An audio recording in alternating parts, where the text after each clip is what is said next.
চিকিৎসা এবং আয়ুর্বেদ এবং আমাদের আয়ুর্বেদ চিকিৎসা বিজ্ঞানে এটা নিয়ে কিন্তু মেনার্কি টু মেনোপজ একটু কমপ্লিট গাইনোকোলজিক্যাল সিস্টেমের উপর প্রচুর কাজ হচ্ছে ওয়ার্ল্ড ওয়াইড।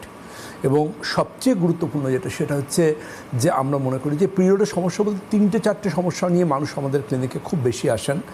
একটা হচ্ছে পিরিয়ডের ডেট এগিয়ে যাচ্ছে, পিরিয়ডের ডেট পেছিয়ে যাচ্ছে, পিরিয়ড হচ্ছে না গ্যাপ যাচ্ছে, অথবা এমনও হচ্ছে যে মাসে দুবারও পিরিয়ড হয়ে যাচ্ছে।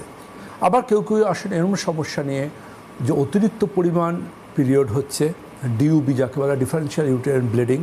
কারো ক্ষেত্রে এরকম সমস্যাও চলে আসছে যে পিরিয়ডের প্রথম দিন মারাত্মক ব্যথা হচ্ছে এবং এত ব্যথা হচ্ছে তাকে পেনকিলারের শরণাপন্ন হতে হচ্ছে।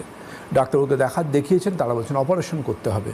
তো আলটিমেটলি জায়গাটা দাঁড়াচ্ছে সেটা হচ্ছে যে আলটিমেটলি পিরিয়ডের সমস্যা এমন একটা সমস্যা যে সমস্যায় একটি টিনেজার মেয়ে তার স্কুল বা কলেজে বা তার এডুকেশনে কম্প্রোমাইজ হচ্ছে, কারো একটা ডান্সের অ্যাপিয়ারেন্স আছে বা কারোর কোনো মার্শাল আর্ট, টেনিস বা খেলাধুলো রিলেটেড কোনো একটা তার পার্টিসিপেশন আছে, কিংবা তার কোনো জায়গায় একটা লং জার্নি আছে, সে কিন্তু সেটা পারছে না, চেষ্টা করছে কিন্তু পারছে না, এবং তাকে ক্ষতিকারক কিছু সোকল্ড ওষুধের উপর নির্ভর করতে হচ্ছে, পেনকিলার টাইপের।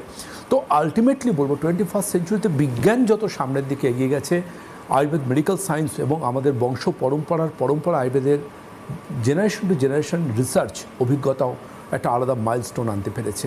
খুব প্রাসঙ্গিকভাবে যে কথাটা না বললে নয় সেটা হচ্ছে যে এই যে পিরিয়ডের সমস্যাগুলো নিয়ে মানুষ যখন আমাদের ক্লিনিকে আসেন, আমরা কিন্তু প্রথম তাকে কিন্তু 2-3টে প্রশ্ন জিজ্ঞাসা করি।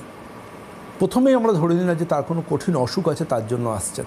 আমরা কিন্তু প্রথম তার থেকে 2-3টে জিনিস জিজ্ঞাসার চেষ্টা করি।